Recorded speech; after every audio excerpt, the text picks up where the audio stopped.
Take a person, take a story, take you on a journey. It's your take.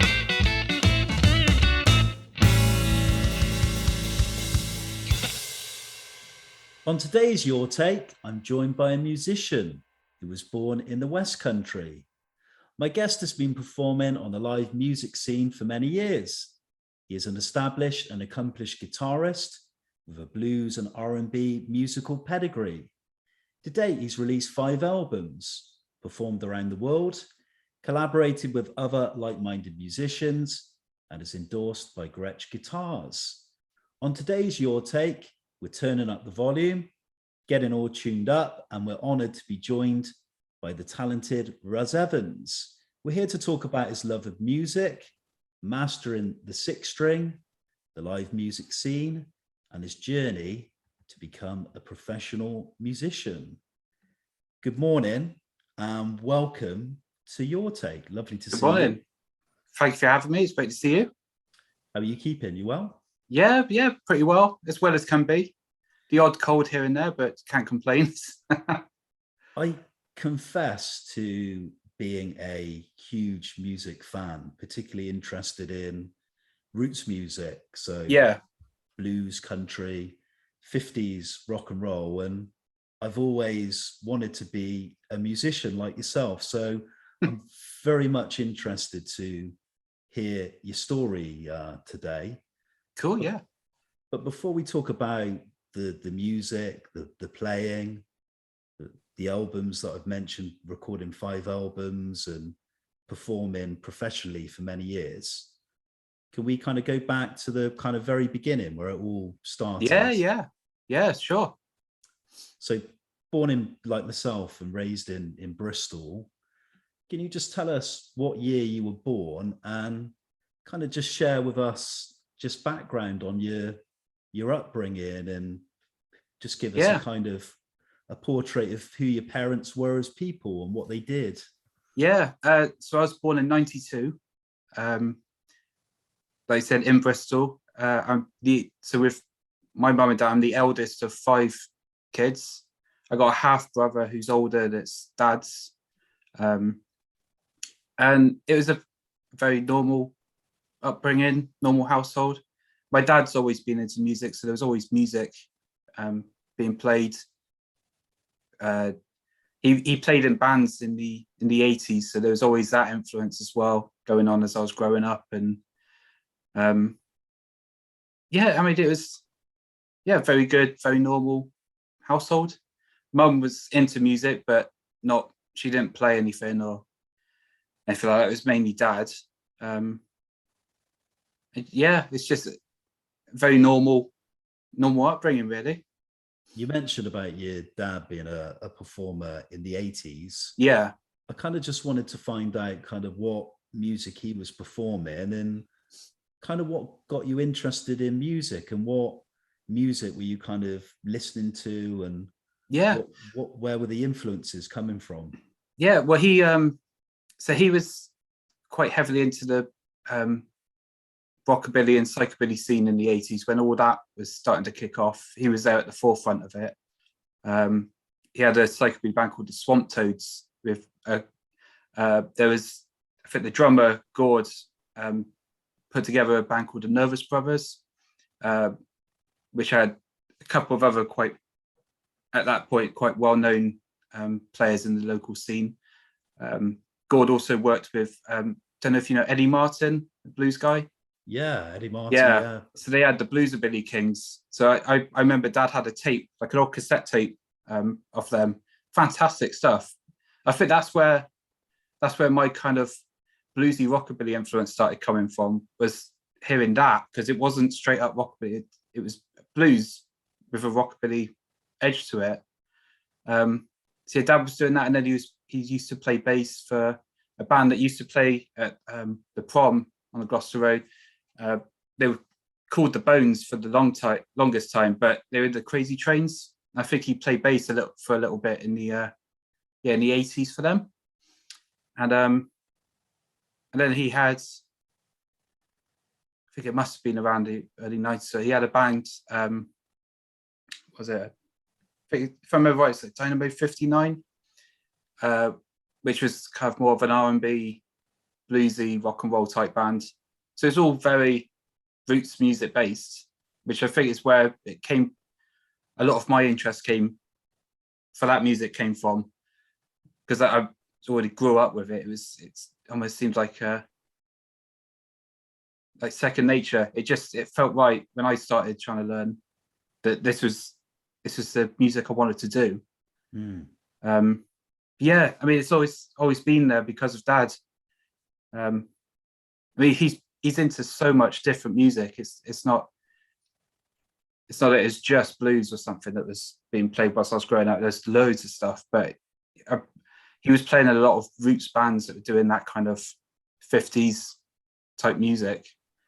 You mentioned about the music being second nature, and you've already painted this portrait that kind of music was in the family blood.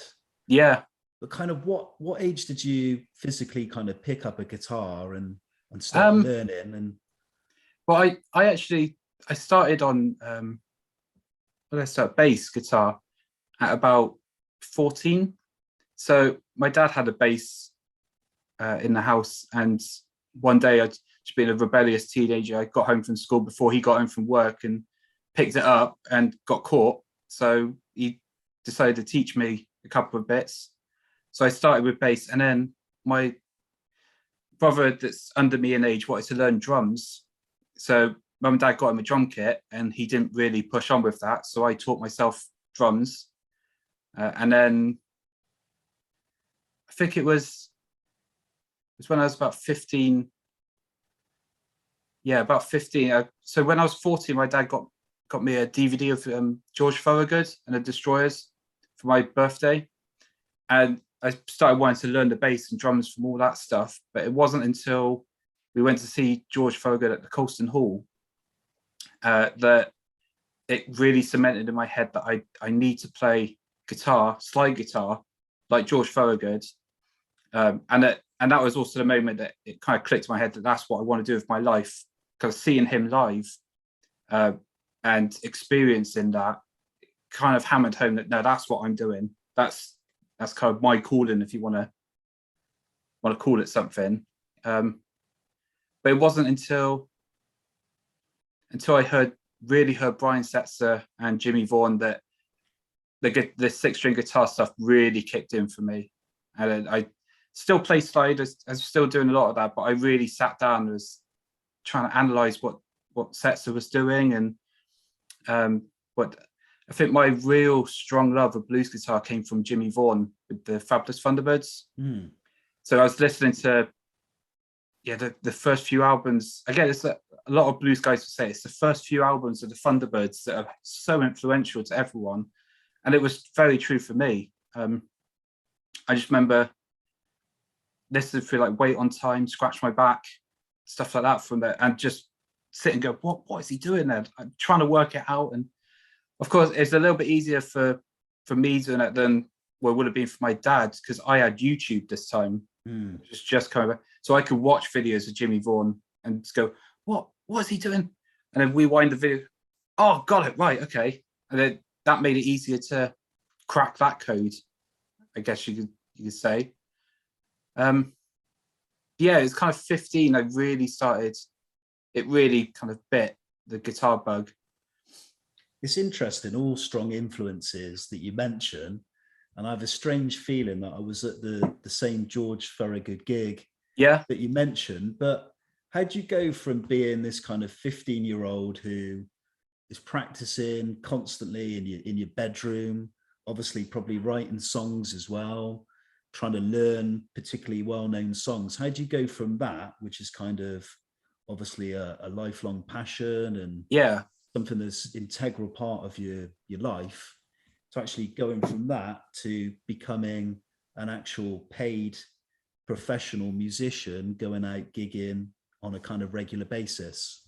I don't know. It's about stubbornness, I guess. Just I've made this decision that that's what I wanted to do, and kind of stuck to my guns.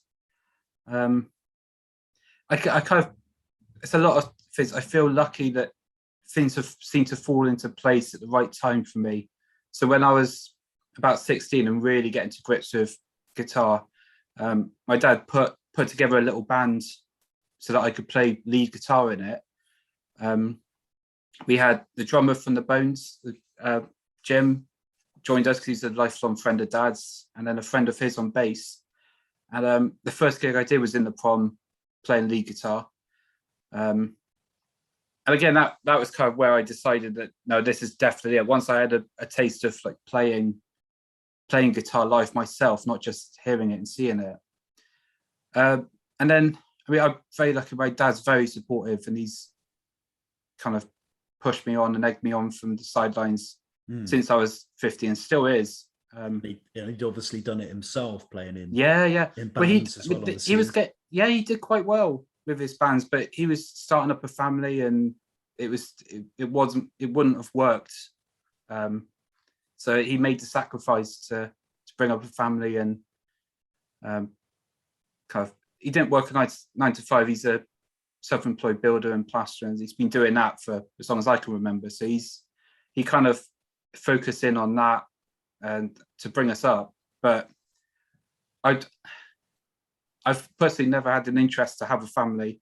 I've got nephews, which I love. I'm happy to have nephews because it's that old thing, you can give them back. It's not my responsibility. But yeah, the fact that that side of life's not really interested me helps as well, because it means I just focus on what I want to do, which is this. It's playing music, creating something that I kind of think at least I can enjoy. If you know, I've seen interviews with people like Jimmie, Vaughan, where they said that they always say play music that you would want to hear, and then the people that like it will come and join you. And I try to live by that. I try to write or play anything that I would love to hear, and then hope that people feel the same. But I want to move on and talk about, because you painted an interesting background on going as far back as your childhood in the early 90s, your dad's influence on the kind of local Bristol music scene, and about blues and roots music. I want to talk about forming the Ruzz Guitars Blues Revue band. Yeah. How did that kind of formation of the group come about?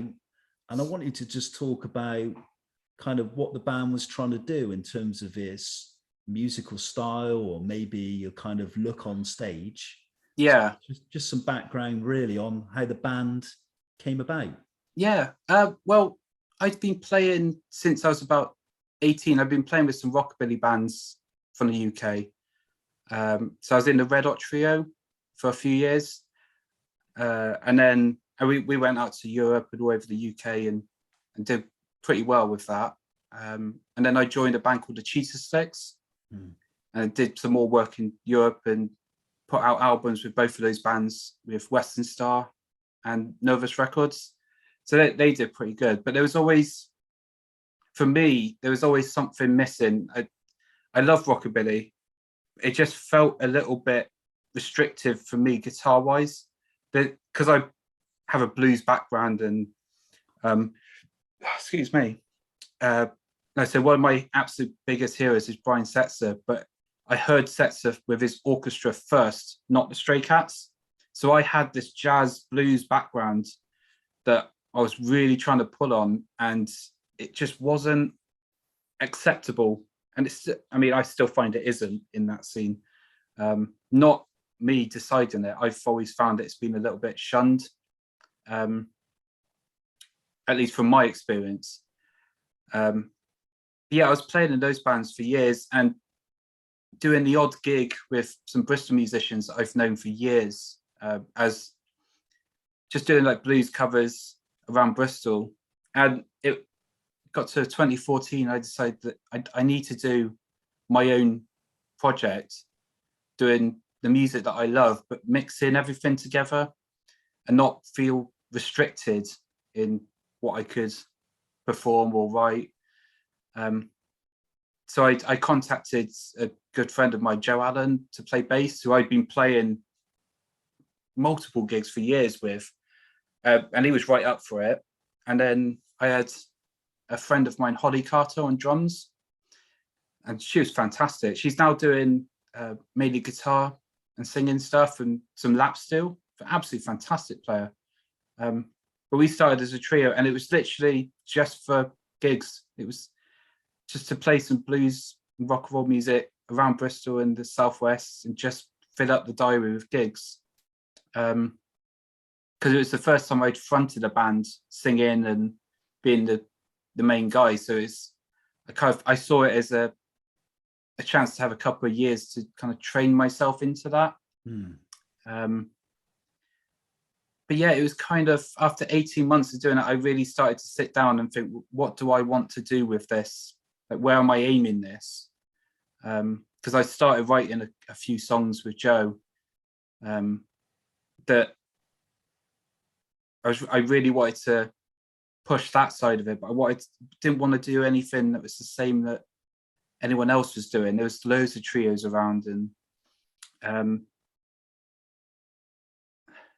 I always think of myself as one of those guys that kind of goes. I really enjoy going against the grain. I'm whenever something becomes a trend, I turn away from it, and the trio rockabilly stuff was just getting too much. The trio band, like blues bands, was getting too much. So I was trying to think of what did I want to do with this, and again, it comes back to the Setzer orchestra. I just remember those horns, hearing Jimmie Vaughan with the horn section, bands like the Royal Crown Revue with their horns. I just knew I needed a horn section. So that was kind of where I started pushing the band in the early days, was trying to target it to where it's at now. More kind of a big band sound. Exactly, yeah. I kind of wanted to pick up on one thing you said before we kind of move on to the recording process, which I thought was interesting, because I remember when Brian Setzer got onto the kind of the big band thing, and he did an album that was quite critically acclaimed. So I can't recall the name, but you said that kind of music has been kind of almost a little bit shunned by certain musicians or critics. I wanted to kind of pick up on that because, interestingly, if you go back to kind of the 40s and the early 50s, you had people who were highly influential in the kind of blues R&B scene, like Louis Jordan, people like who crossed over with jazz, Cab Calloway, Wynonie Harris. So that music was out there years and years back. Yeah. Why do you think it's become shunned? Do you think there's an element of kind of musical snobbery? I don't know how much it's been shunned in kind of the critics world, or I mean, I have opinions on a certain scene in the UK that we could get to later, because I'm experiencing it now. But it was more the rockabilly scene for me. It was a lot of the clubs and punters that the minute you play too bluesy or too jazzy, you're almost considered crap before you started, and they won't book you. I've had it countless times. I've even heard from friends that one time somebody, I don't know who it was, but apparently it's a mutual friend of ours, put up on Facebook that they needed a band for a certain event. And this friend of mine said, what about Ruzz? And they replied back again, no, he's not rocking anymore. So because I've put more blues and stuff back in my music, I'm not considered rocking, which is fine by me, because I kind of wear it as a badge of honor now. I always struggled in that scene because it always felt like those boxes you had to fit in. It's almost pigeonholing musicians. Yeah, you had to look a certain way. You had to play a certain way. The bands have to play and sound a certain way. And if you turn up and put, like, sometimes if you put 4 chords in the song, it's kind of like, what the hell is this? It has to be the same 12 bar. And I just got bored with it. So whenever I hear that someone won't book me or something won't book me, I think, well, I must be doing something right for me then. Because if they would want, if this event would want to book me, either they've actually opened up to taking in some newer stuff, or I've done something that's kind of gone back to what I didn't want to do, and now people are picking up on that and just wanting that, and I'm not interested in that kind of side of it. Okay. But I think that's what it is for me anyway. It's a lot. It's the scene is kind of shunned it. If you turn up to certain festivals or venues with a saxophone, you'll get away with it because some of them are rock and roll based. If you turn up with a trumpet and a trombone, no, forget it, because it's not rock and roll then. But if you turn up to a rockabilly club doing rock and roll, forget it. Don't go to a Teddy Boy club playing rockabilly. It's just, yeah. I want to digress slightly away from the kind of the music scenes and the expectations of it and live music, and talk about the kind of recording process, because you've released 5 albums to date. How do you find the recording process from your point of view?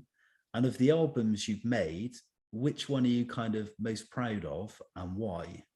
Yeah. So I really enjoy recording.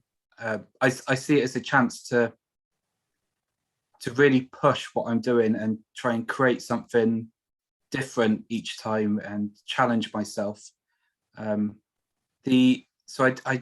The first album I did was just a self-titled one. It was just for a demo to get some more gigs, and I think we did it in a day at Bing Bonk in Bristol, and it's great enough for what it was for the start of the band. It wasn't ever going to be anything huge because it was, like I said, we just went in on one day, recorded it, and then it was mainly just to sell at gigs or to get more gigs. But it wasn't until I did the Burnout album that it gave me a chance to really sit down and learn more about recording and songwriting than what I'd learned from the rockabilly bands. With those bands, I had some input on some of the songs that were being written at the time, but I had no input on the sound, on the recording, except the Cheat Sticks one that I did request that we record it live because I just felt it would keep the energy in it more rather than multi-track or overdub. Not much. I mean, it's all multi-track there, but rather than overdubbing stuff, which we'd done with the Red Hot Trio one, and as great an album as it is, there's some parts I think this would sound better if we were just playing live like we would at a gig.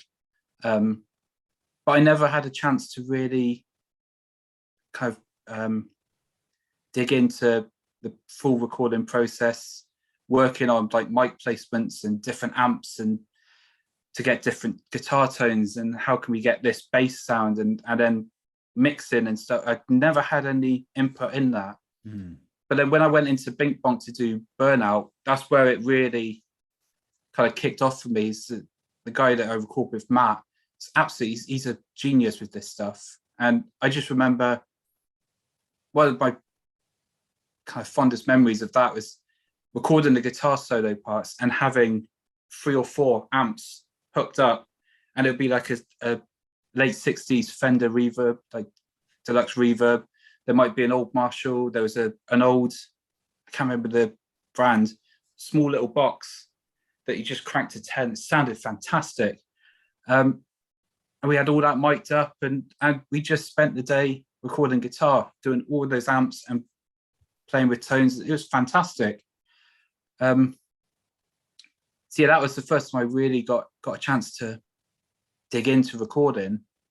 And then the Heist, I felt that was a way that was time to really introduce the big band element. So I had a couple of tracks on Burnout that had horns on them, but I really wanted the Heist to be an introduction into my big band blues idea, which I really like that album. It sounds great. It's got a dear friend of mine, Tommy Harkenrider from California on it, who's another favorite guitar player of mine. He was playing a gig with us in Bristol, was it 2018? So I thought, well, this is the perfect time to get him in the studio and chuck him on a couple of tracks. Yeah, and then we had Pete Gage, another dear friend of mine, on the Heist and Burnout, playing piano and singing. He's just incredible. I absolutely love working with him. I wanted to come on slightly later to your collaboration with Pete Gage and kind of introduce him and his background in definitely, musical with Dr Feelgood, I believe. Yeah. I kind of want to switch back to kind of the live music scene again. Yeah. Because you've toured it all over Europe, obviously the UK and the US as well. But where do you enjoy performing the most? And how does the blues scene compare in Europe to, say, here in the UK? So my favorite place to play is the US, hands down. Absolutely, I just love it. I think because it's the home of my favorite music and a lot of my heroes. It's just, there's something about playing it there. I just absolutely love it. I love Europe. I'm trying to work out how I can get back over there and make it cost effective and stuff at the minute. But for years I've been going around Belgium, Holland, bit in Germany. But yeah, absolutely love it there. I wanted to just slightly pick up on the US thing, because I've never been to a gig in the States. I've seen like a blues band in BB King's Blues Bar. But I heard the Who once say, and I think it was Pete Townsend, that for them, like, the American audience are just totally different to, say, a British one. They say like a British audience can be quite conservative and it takes them a little time to kind of get into the set list. Why do kind of American audiences differ to kind of, say, a British one? What is it? Are they kind of just I don't know. I think they just get into, they're more open to showing how much of a good time they're having whilst you're playing. I think, and the Brits would do that when they've had a few drinks. The Americans don't need the few drinks. I think that's what it is. But I mean, for me, I've done a few little jam gigs and stuff out in California, and I think that one of the first times that I did it, I remember I was given a solo and I played my solo, and when I finished, we had everyone in the audience was cheering and clapping, and then the next guy was doing it and they did the same thing after his solo. I've never had that in the UK. They always clap at the end of the song. I've never really experienced people kind of after you finish a solo clapping and cheering for it, which is a really good feeling whilst it's mid-song. As an observational thing, do you think maybe some of those audiences appreciate musicianship more than just the act of just playing on stage? I think so. But if you do this amazing kind of break in between a song, or you play some complex chord structure, they think, that's worthy of applause and show appreciation for. Yeah, I mean, there are a lot of people in this country that are that way minded as well. But like I said, they tend to wait until the song's finished and then go crazy for it. It was definitely a new experience for me to have that mid-song, and especially when you're going back up to sing. You finish a solo and you go out to sing, and you can't hear the PA too much because the people in front of you are now cheering for the. It's a weird but a very nice feeling. It's and it almost seems to be universal around the States, because I've done stuff in California, up in Michigan, Texas, and it seems to happen all over. I think one of the very first times that I realized that it was happening, so the first time I went over, I did I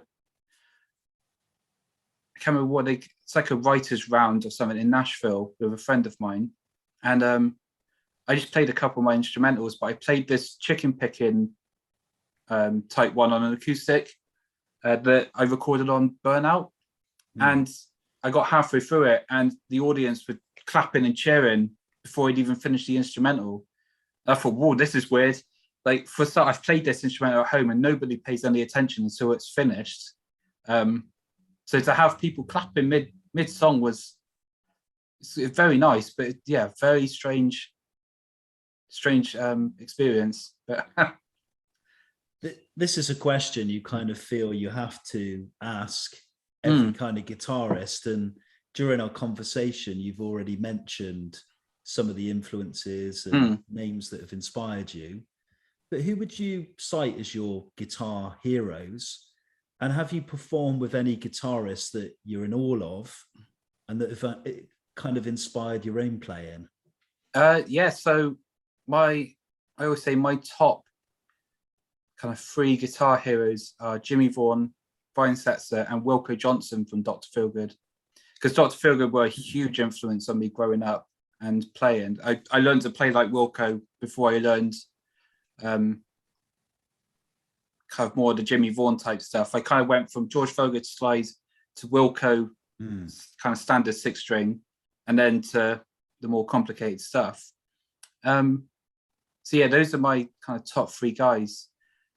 And then I've got loads of others in the list, but I have had the opportunity to jam with Kid Ramos, who worked with the Fabulous Thunderbirds. I've jammed with him twice out in California. Now that's a force to be reckoned with. He's seriously good, and it's very nerve-wracking to sit in with him. A rockabilly favourite of mine is now a friend of mine is called Paul Bigat from Canada.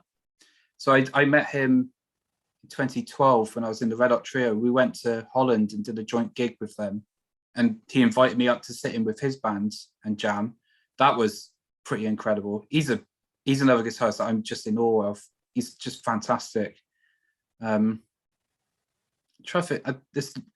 met a lot of my heroes, but I haven't jammed with a lot of them yet. So we spoke earlier. I did a gig with Darl Hyam a few years back. He's another hero of mine. Fortunately, didn't get to jam, but I got to meet him and see him live again, and which was incredible. I've met Jimmie Vaughan a few times, but only after his gigs in London, not on a musician level. I wanted to pick up on some of those names you cite, but I kind of wanted to ask you a technical question, because you take a guitar, there's 6 strings on a guitar. I know you have different makes of guitar, but what I find incredible about the instrument is one person, like, for example, Ry Cooder could pick up that guitar. Duane Eddy could pick up that guitar. You could pick up that guitar. Chuck Berry could pick up that guitar, and you all make different sounds playing the same 6 strings. Why is that? And are you always, as a musician with a guitar, just constantly learning, because you can play in so many ways, there's so many registers on the guitar, so you can play the strings down the bottom towards the top? Is it all constantly like a learning process for you? Oh yeah, I never stop learning. There's always something that I'll hear somewhere, or I'll hear somebody playing. What was that? And I'd have to work it out so I can try and incorporate into my playing. But yeah, I mean, it's that old saying that a lot of people say, the guitar tone it starts in your hands. Like, it's almost like 95% of it is in your hands. The other 5% is what guitar you're playing, what amp you're playing, what pedals you're putting in between that.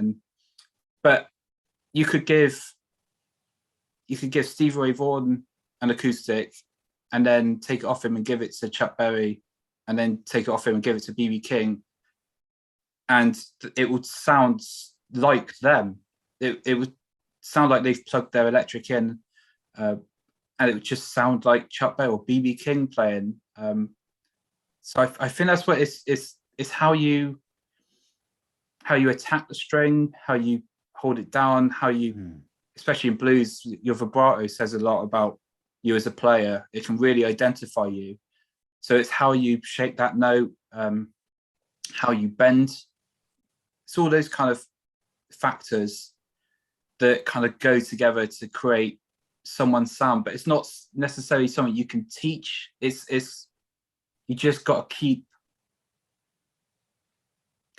pushing at it, and eventually your own style will come through and your own sound. But it's a really difficult thing to explain. I've heard a lot of my heroes try and explain it as well, and yeah, it's very it is a hard one to explain. But I think that the main point is that it's in the hands of the player. It's how you approach what you're playing, how you pick the string, how you kind of, I guess, hold the chord down, shape the chord, because like I said, Setzer could play a chord, and then I don't know, try to think of somebody else, like Mark Knopfler could pick up the same one, play the same chord, and you'll go, that sounds so different, but it's the same guitar and the same amp, and he's got a very different tone to Brian. He's got yeah. Again, it's how he picks. Almost kind of a little bit of a Hank Marvin tone kind of going on there as well. Yeah, completely. And then same with like Chet Atkins, like he could play. Yeah, I hear so many people play Chet Atkins songs on a Gretsch, and it doesn't sound like Chet Atkins. It sounds like it should, but it's not Chet Atkins. If you know what I mean, it's the minute you put Chet Atkins next to it, you go, oh no, there it is, that's it. But these guys could be insane players and have it note perfect, but it's not. It sounds like them. So it'd be like Tommy Emmanuel playing. I saw him play. I think he was playing Chet Atkins' original Dark Eyes Gretsch, and it just sounded like Tommy Emmanuel playing it. It didn't sound like Chet. When you listen to old videos of Chet playing the same guitar, it sounds like Chet. I get incredibly emotional when I hear Tommy Emmanuel play. You couldn't teach someone how to play. No, it's just, I know. Have you heard? I heard back in, must have been April. There's a video of him and I think it's John Knowles on YouTube doing "How Deep Is Your Love" by the Bee Gees. Oh right, okay. Check it out. It's an acoustic version, like an instrumental. But seriously, I can't remember how it came out. I think I just clicked on it out of curiosity, like, what? And an acoustic version of a Bee Gees. All right, I'll give it a go. And seriously, I'm addicted to it. It's some of the best guitar playing I've heard for a long time. It's incredible. Talking about guitar playing again, interestingly, you cited the great Wilco Johnson as a huge influence, and he was such a creative force behind Dr. Feelgood, because he wrote all the songs and he had that kind of Bo Diddley, that kind of rhythmic. But interestingly, you go on to work with Dr. Feelgood vocalist and pianist Pete Gage on a number of occasions. How did you meet him? And kind of what did he bring to your second album, Burnout? So, I mean, like I said, I love Pete. He's a fantastic guy, dear friend. But I first met him in 2016. He was doing a gig with a drummer I work with. So he was in the drummer's band, Mike Hoddenot's Blues All Stars. They're just a killer blues bands. It's not just blues. They do a lot of funk, and they mix it all together again. But it's some of the best blues musicians in the Southwest in one band. It's just incredible. But Pete was singing for them one night, just in a small pub in Bristol, and I'd gone along to the gig. I was chatting with Mike, and Mike introduced me to Pete, and he was saying to Pete that I grew up with Dr. Feelgood, and kind of talking to him about my backstory, and he was telling me some stories about Feelgood, and we just started chatting. I said to him, would you be interested in maybe guesting on a track or two? I got Mike coming in the studio in a couple of weeks to do some recording. Would you be interested in guesting? And he was right up for it. I think because Mike was doing it, he didn't know me or what I was doing at that point. But I think because Mike was playing, I think it won him over. So he came down and recorded a couple of tracks. And it's just, I'm not sure what to say about what it brought to the album. I just love those tracks that are on it. There's just something special about them. I really wanted to do a slow blues track on there, but I at that point was struggling to sing it because I haven't had any vocal training, or I just kind of do what I do to get to the next solo is pretty much it. But at that point, it was still early on in my singing days. But I really wanted this slow blues track. I thought, well, Pete would be fantastic for it. Excuse me. And I sent him the backing track that we started recording. Yeah. Oh, excuse me. And he sent me a rough recording of him singing it, and it was perfect already. So I said, well, you're definitely on that. And then whilst we're in the studio, we just sat down. He wrote a bunch of lyrics, and we put together another 12-bar kind of shuffle track. And that was the start of a really kind of strong friendship and working relationship with Pete. After that, we did a gig in Devizes when I was releasing the album, just a small little bar show, and he came along and joined us, and we had a great time just jamming out. And yeah, since then I've done a bunch of recording for him. He's done some more recording for me. We've done a couple of videos over the lockdowns, and back in June I did a show at the Cheese and Grain, and he came and sat in with us. And yeah, he's a lovely guy. I love him. He's brilliant. In preparation for today and doing the research for the questions, one thing I wanted to pick up on, which is incredible, is this endorsement from Gretsch Guitars. I wanted to ask how that sort of came about, and what for you is so special about Gretsch as a make and a brand of guitar. And do you play any other makes that you're kind of fond of as well? Yeah, so the Gretsch Endorsement, that's a huge high point of my career that I didn't think I would.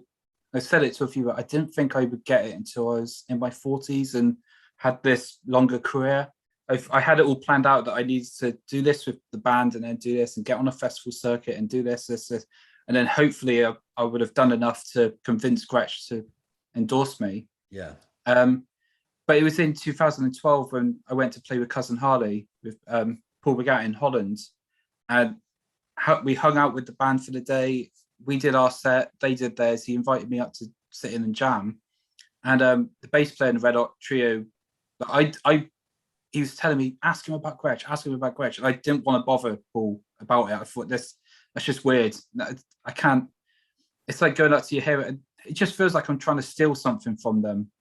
Because I've had it in the past a couple of times where people have come up to me, and rather than kind of try and talk to me like friends and want to ask about the band, they just instantly go, how did you do this? How did you get the contact for that? I'm like, no, you're gone. Sorry. You're not showing any interest in anything we've done. You just want information out of me. And I didn't want to do that to Paul, but the bass player clearly didn't care about that. And he asked him. So Paul said, right, here's my email. Send me your details and your email and website and stuff. And he said he'll put my word in with Gretsch. So he did that, but around this time, I don't think I was doing quite enough gigs and working live with those bands for Gretsch to kind of really pay attention. So it wasn't until I started the Blues Revue and I could book up loads of stuff for whatever I wanted to do, they kind of started taking a little bit more notice. And yeah, I started the Blues Revue in July 2014, and by the end of August 2016, Gretsch had endorsed me. So I thought, well, I mean, that's incredible, but now what the hell do I do? Like, where do I go from this? As well. Yeah, I was really surprised by it. Yeah. I had to rethink my whole plan, because I had everything lined up for what I thought I needed to do to get to the end goal for me, which was the endorsement. But I'd got that before I'd done any of the pre-plan. So I had to think, well, what the hell am I doing now? What's the next big goal to aim for? How does this kind of endorsement work? Do you get a kind of call from, I don't know, one of the senior people at the company? Do they say, we're going to put out some promotional material, we're going to do this? Do they kind of give you some free guitars? I know that sounds naive, but How does it kind of work from a business kind of Yeah, point of so view?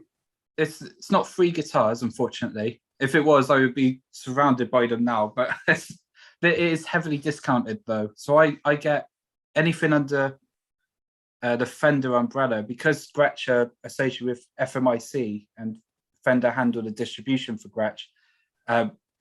Anything that's under the Fender umbrella as a Gretsch artist, I get at cost price, at an artist price, which has really helped, because a couple of years back I had amp issues, so I was able to go to Fender and get a Blues Deluxe amp, which they're great amps, but I just had bad luck with these two that I got from them. They just kept breaking. I wasn't doing anything weird to them. I was plugging straight in and using the drive shaft or cranking the clean one up, and it gave up. Playing too good, that was the problem. Well, yeah, maybe, I don't know, but it happened with two amps. It happened with one. I sent it back. They did tests on it to make sure that I hadn't actually done anything before they reimbursed us, and which is, I completely get that. They want to make sure that it's a fault in the amp rather than something I've done and don't realize. So they said, well, we can give you a refund or we can send you a replacement. So I said, well, I'd rather have the replacement because I need the amp. So they sent me the replacement. I got about 2 months out of it and it died again.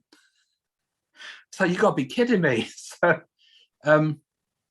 yeah, I went into PMT in Bristol and tried a supersonic amp. Absolutely fell in love with it. The clean tone was just gorgeous. And then there was a nice two gain stages for the drive channel, which meant I could make the drive channel sound like I'm cranking the clean channel, but not have to have the amp on too loud. So I went back to Fender and, look, the Deluxe is broken again. If I send this back, do you have a supersonic? Because I've tried one of these and it's just perfect. I said, can I send this back and maybe trade? Or like, I'm happy to cover the extra cost if there's extra on top. And they said, well, yeah, no, we could do that, definitely. But we haven't got any in stock at the moment. There'll be a wait for new stock. But we have got one in a showroom in London that people have been demonstrating on it. And they said, we can give you that with a 20% discount on top. I said, yeah, send it now. That's great. It doesn't matter if it's already been used. It means it works fine if it's already been used for this slog. So send it. That arrived in, I think it was like September, October 2018. And touch wood, it's been running beautifully ever since. I've taken it out to Europe with me. I've taken it up and down the country. I've done so many gigs with it. I've done gigs cranking it as well, and it's not failed me. So, I mean, that was a huge help that the endorsement helped with, because otherwise those amps are fair price. Otherwise, still on the subject of Gretsch, what is it with obviously there's so many different models of Gretsch guitar, but what is it about kind of the guitar itself, the history surrounding it? What is it that kind of makes it so special I kind of don't like to use the word brand, but as a kind of model of guitar, what's so kind of for me about it? It's the sound. It's the sound that's been in my head since I could kind of remember, really, especially since I started playing guitar. There was, like I said before, like Brian Setzer was such a big influence with his orchestra, and hearing stuff like Sleepwalk and I mean, the whole Dirty Boogie album is just, that's a tone fest for me in terms of Gretsch guitars. It's just incredible. So I've always had that sound in my head, and I've got Strats and I got a Telly and a few other hollow bodies, but it was never quite right. And it wasn't until I got some of the electromatic Gretches I thought, this is even closer. This is as close as I'm going to get for now until I can get a professional range one. But yeah, it's the especially since I got the Falcon, it really all cemented in for me. It's the sound, it's the feel of the guitar itself. The necks just feel great to me. They play beautifully. I'm not really a I don't go for a guitar for a look, but they look cool as Yeah, they do. So it's that whole thing kind of really won me over. But I think one of the biggest things that especially since the endorsement came in, that's really won me over with Gretsch is the family feel of the company.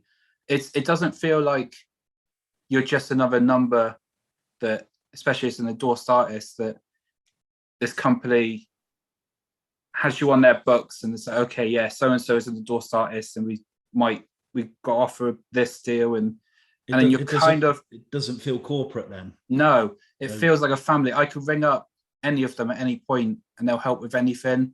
I became dear friends with Joe Carducci, who was like, we all see him as kind of the number 2 of Gretsch. He's like the godfather of Gretsch. Under Fred Gretsch, it's Joe Carducci. And I could email him anytime before he retired, and he would help me out with any issues I had. They sorted out, I've been to, 3 NAMM shows now that Gretsch has sorted out for me. They just sorted the passes. I went as a guest of Gretsch, went to the Fender custom shop parties and all of that. And as soon as you walk in, you are just welcomed by all of them. Wow. I was introduced to Duane Eddy through Gretsch, personally through Gretsch, which was pretty damn cool, on my first NAMM show, which, I mean, I don't know how you can top that. The first time I go out to California properly, and the first time I go to the NAMM show, I have Gretsch Guitars walking me up to Duane Eddy going, "Hi, Duane, this is another artist, this is Ruzz." And then chatting with Duane Eddy for... Meet the Twang Man. Yeah. It's just so surreal, but incredible. And it is a real family feel. Even people higher up in Gretsch, artist-wise, feel exactly the same. There's a guy, Steve Warner, that they've recently brought out a model for. He's a big country artist out in the States. He's the same. He'll go to the NAMM shows and hang out with people, and it's just incredible. So with that, on top of the quality of the guitars, that's why I consider myself a Gretsch nut. Definitely. Yeah, and I can see why. Some incredible stories of meeting the legend Duane Eddy. That's incredible as well. I wanted to ask one final question before we come on to the last 12 quickfire questions we ask or your take guess. I kind of wanted to just simply ask you, what are your musical plans for the future? And you mentioned that you like to do things differently, and if something becomes popular, you kind of want to do something completely in the opposite kind of musical direction. So my question was, do you intend to experiment with other kind of musical genres and forms? And then I was also going to ask you about the blues scene today, and more specifically, what the future holds for it in your view. Yeah. So my future plans, I've got a new album coming out in the new year that was recorded at the Cheese and Grain back in June. So we were invited by a guy that he promotes shows at the Cheese and Grain. We'd done a show opening for the Blockheads back in November 2019, and he was promoting that gig. And then in October last year, he contacted me and said, "The venue are looking to do reduced capacity gigs. Would you be interested in doing one?" I said, "Yeah, definitely." Froom's always felt like a strong home for my band, and especially Cheese and Grain, because I've done the root sessions there, which was in their front bar for years, and we always had a great crowd come out, and they're very supportive and appreciative there. So we thought to have the opportunity to do my own headline show in the main room would be incredible, and I can bring the full band down, because I wasn't able to do that before in the smaller bar gig. So we did that, and that was meant to be in November, and then it got rescheduled about 4 times because of lockdowns and COVID and stuff. So we eventually got there in June, and I had Pete Gage along. I had Jerry Tremaine, who's dear friends with Wilco Johnson, and again associated with Dr Feelgood, and he's a dear friend of mine. So we put on this night with the full band, and it was just incredible. I think we were very close to selling it out for the reduced capacity that we had, which was, again, I can't thank everyone that came to that gig enough, because it was right before all of the restrictions were being lifted. So it was still kind of a restricted gig. They couldn't get up and dance. They had to stay sat at the seats. They couldn't go to the bar. It was all that. It was still in that kind of, I don't know the word. It's in that kind of, I guess you say, era of the lockdowns. And it was just an incredible night. And I recorded it.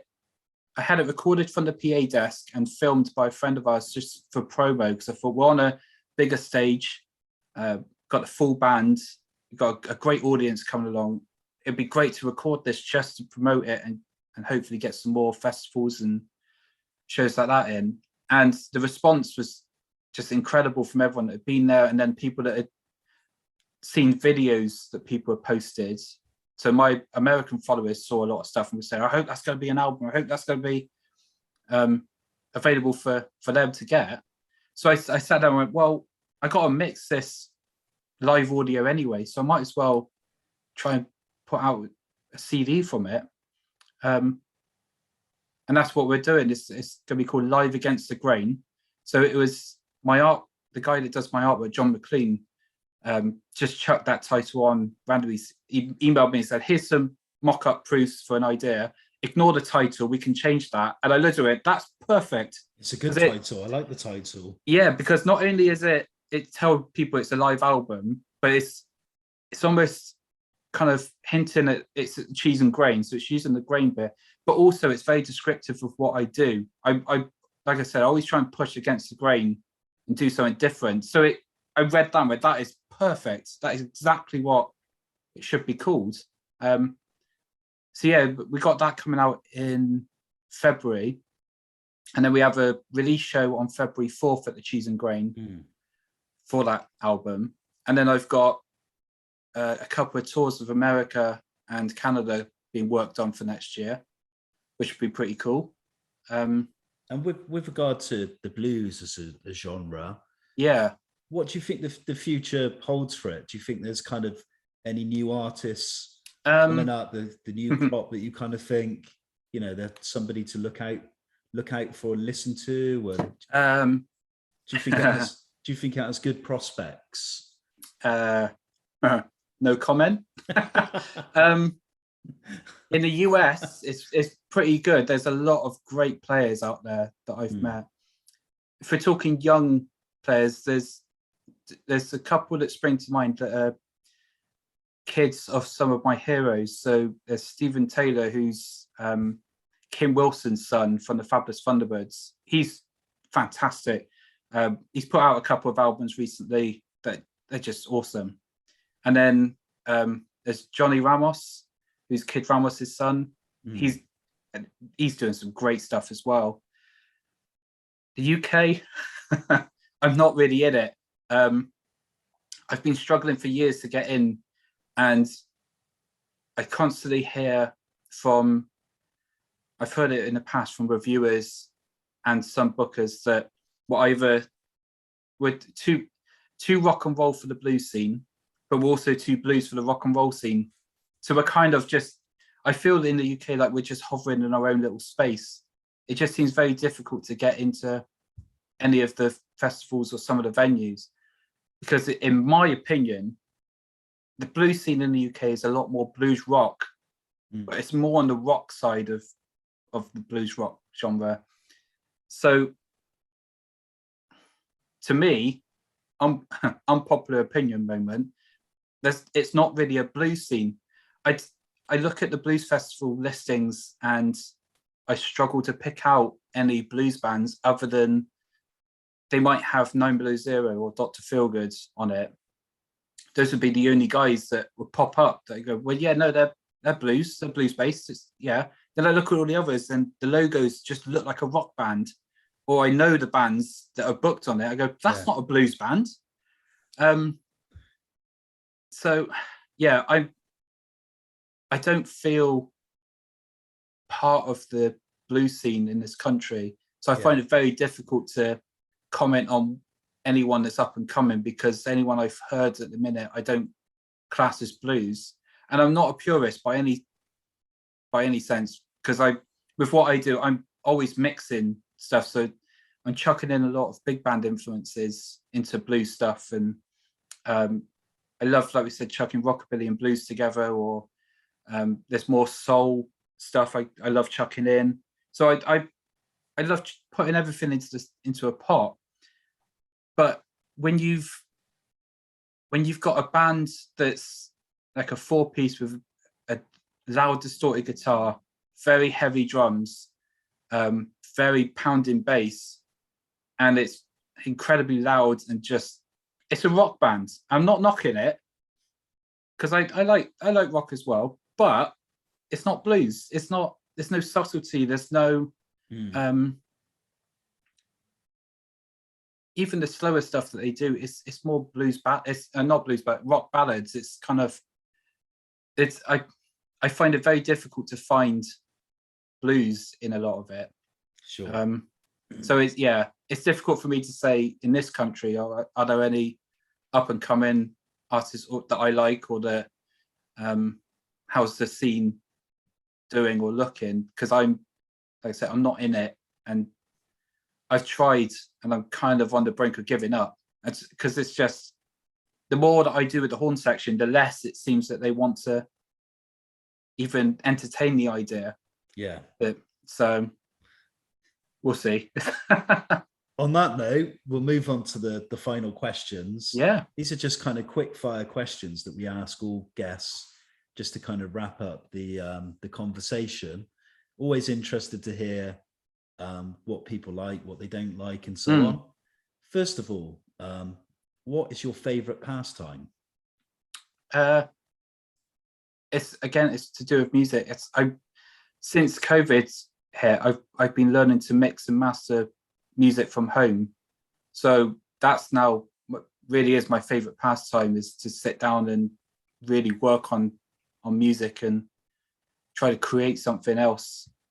I know it's still based around my work, but I think most musicians would say the same. Your pastime is your profession. It goes hand in hand. If you don't enjoy what you're doing, then what's the point in doing it? So to be pushing on to be a musician and a guitar player, you have to really enjoy it, which means that your pastime is playing guitar and writing music. And so for me, that's my favorite pastime, sitting down, recording something, or working on a mix or something like that. Because I feel I can just shut off. Then I can put headphones on, and it's just me and the music, and just create. I could spend hours just sat there mixing it and then not realize. Next one, what would you say is your favorite film and why? I got two, I think. So the Blues Brothers has to be up there, definitely. But I grew up with The Mask, and again, that's where some of my horn and big band influences came from, because of the swing in that. I mean, the famous scene of Jim Carrey in that yellow suit dancing with Cameron Diaz, it's the Royal Crown Revue playing their song Hey Parduco. Yeah. I remember hearing that and just like, oh, what's that? And now that's stuck in my head. That's what I'm trying to capture. So I think, those two are my top, if I had to choose a top. Next one, we move on to books and novels. Who would you say is your favorite novelist? I don't know. I don't really read books. I haven't read anything for a long time. Not properly.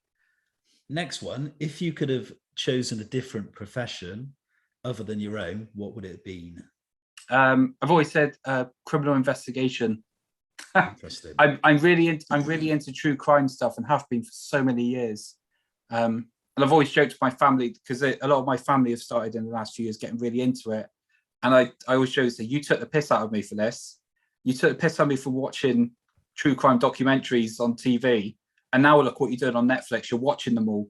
So don't come to me like, say you've discovered this new thing.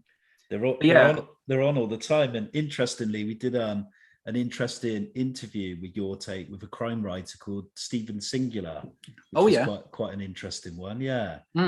So true crime. Yeah. Who would you say in life has been your greatest inspiration?